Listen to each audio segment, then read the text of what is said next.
There's something quietly fascinating about the people who don't watch baseball. In a country where the game hums like background music to summer evenings, their silence feels like an act of gentle defiance, a refusal to join the rhythm everyone else seems to move to. Maybe you've met one of them.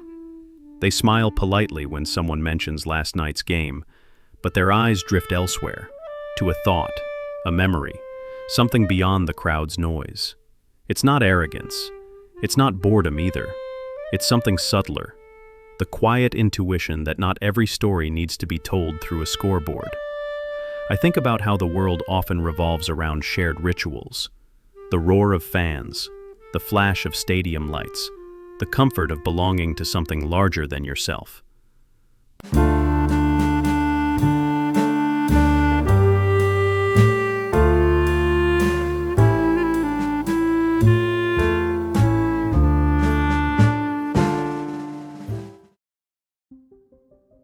But for those who step aside from that current, who don't watch, don't follow, don't pretend to care, there's a different kind of intimacy.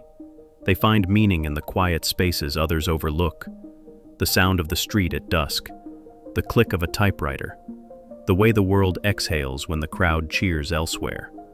Sometimes, I wonder if they're the ones who truly listen, not to the game, but to the spaces between moments. Maybe they sense something the rest of us forgot, that meaning isn't always in motion, but in stillness. So when the world cheers, they watch the sky. When the bat cracks, they hear the wind. When everyone else celebrates a home run, they smile, not out of disdain, but out of quiet understanding. And I can't help but ask, in a world obsessed with teams, with winners and losers, what do they see that we don't? There's a certain psychology behind those who turn away from the great American pastime. A quiet rebellion not against the game itself, but against what it represents. Baseball isn't just a sport. It's a rhythm of belonging, a collective memory stitched into the fabric of identity. To not watch it, to not join that rhythm is, in some small way, to stand outside the nation's heartbeat. Yet that distance is not emptiness, it's awareness. The psychology of those who don't watch baseball is often rooted in sensitivity, an almost painful alertness to the noise of collective identity. They sense the subtle machinery beneath fandom, the way loyalty can become habit, and habit can become invisibility. Maybe they notice how a crowd's joy can sometimes mask its hunger, the longing to belong, the fear of being left out. To them, baseball becomes a mirror, not of entertainment, but of the psychology of conformity. They see in it a pattern that repeats everywhere: the office small talk, the social rituals, the pressure to care about what everyone else seems to care about. Perhaps they've learned that detachment is a form of sanity, that to stand apart is sometimes the only way to stay whole. This doesn't mean they live without connection. It means their connection flows differently, quieter, slower, through things less visible. They might find transcendence not in the seventh inning stretch, but in a late-night walk, the soft hum of a refrigerator, the way moonlight spills across an empty kitchen floor. Their refusal isn't loud, but it's deliberate, an act of choosing where to place their attention and what kind of silence to honor.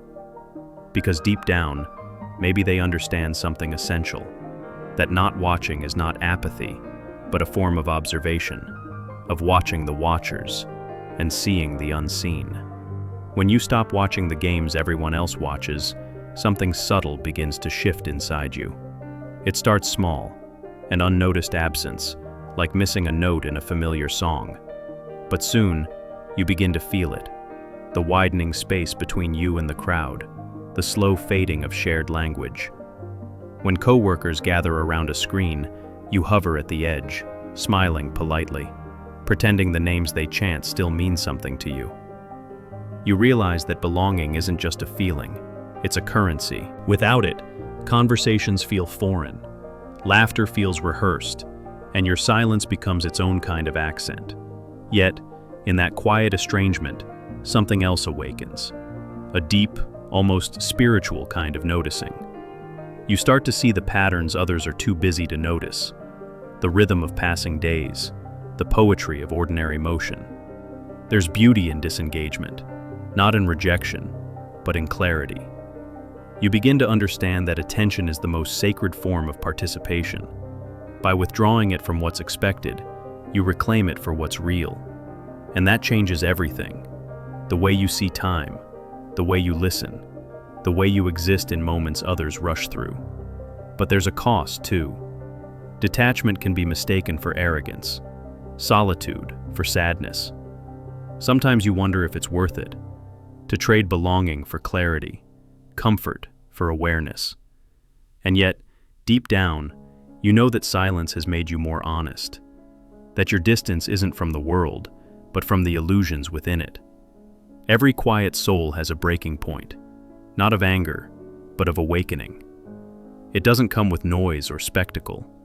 It arrives like dawn, gradual, inevitable, almost unnoticed. One day, you simply stop pretending to care. You stop nodding at the conversations that no longer feed you. The world doesn't collapse when you do. It just grows quieter. And in that quiet, you finally hear your own pulse again. That's the rebellion, not against baseball or against culture, but against the small betrayals of attention that make us strangers to ourselves. To refuse the noise is to reclaim the sacred. You begin to move through the world differently, slower, more deliberate, like someone walking through rain without hurrying. You listen to conversations not for their content, but for their silences.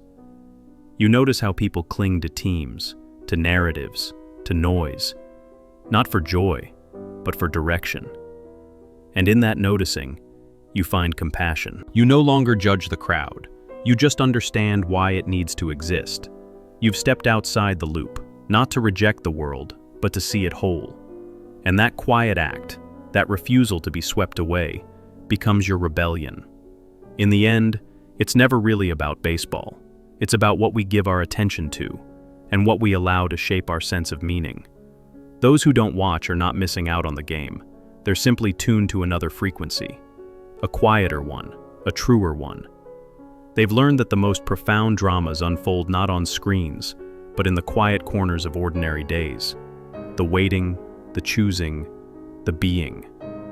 Maybe the world doesn't need more spectators. Maybe it needs more witnesses.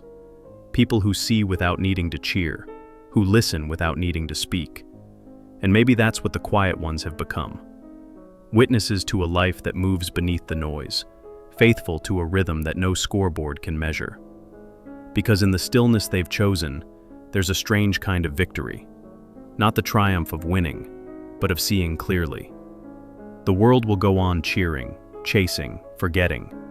But somewhere, someone will be sitting in the quiet, watching the light fade, and feeling everything that noise can't touch. And perhaps that sacred stillness, is the purest form of being alive.